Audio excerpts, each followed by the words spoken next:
The World Economic Forum's Global Risks Report identifies disinformation among the major risks facing the world in the next 2 years.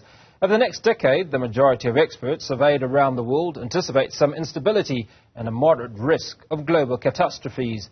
Newzroom Afrika Xolani Mbanjwa reports. The World Economic Forum has released this year's Global Risks Report ahead of its 54th annual meeting next week.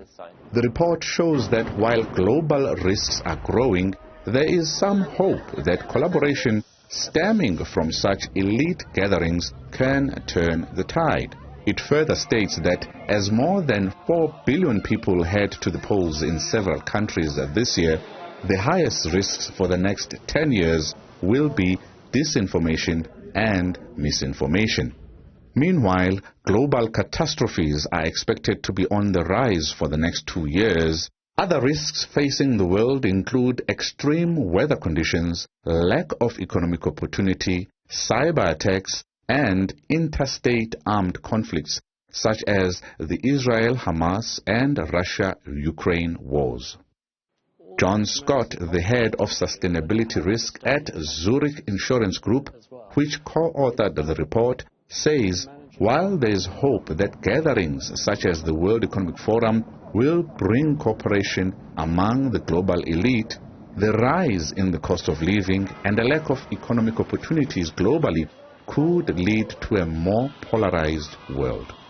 Most people's electricity bills are so high that they're desperate to find some way of getting off the grid or removing themselves from the cost of purchasing electricity. So I think it's these kind of things that, it gives us some hope and optimism, actually, that we can deal with some of these global risks when we see the global cooperation at an international level not really working so well. Carolina Clint, the Chief Commercial Officer at Marsh McLennan, which also co-authored the report, says while the rise in global risks, including environmental crises, continue to dominate the World Economic Forum's annual risk predictions for the near future and the next decade, this should force world leaders to start planning to mitigate the risks. Both with cyber, with AI, misinformation, disinformation, climate change, extreme weather events, all the environmental risks, not one stakeholder group can solve for this alone. The only way that we are going to be able to address this is by coming together and collaborating. In South Africa's case, topping that list is shortage of energy supply. That is followed by slow economic growth, a fragile state, water supply shortages, and unemployment, which is among the highest in the world at 31.9%. Sadia Zahidi, the managing director of the World Economic Forum, says world leaders must come together to address short-term crises as well as lay the groundwork for a more resilient, sustainable, and inclusive future. What we're looking at here is the longer-term trends. So, for example, do some developing economies, will they receive enough finance to be able to adapt to the effects of climate change that they will be facing in the next decade, while building in place energy systems that are greener?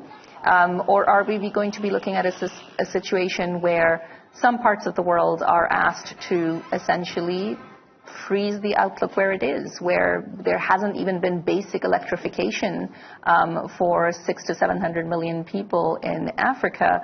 How do we ensure that that then not only happens, but happens in a way that is greener? So there's a number of trends underway that would point to the fact that we're not seeing the same level of investment in energy, in health, in education, in climate adaptation, and certainly that a lot of these governments will have to be making trade-offs.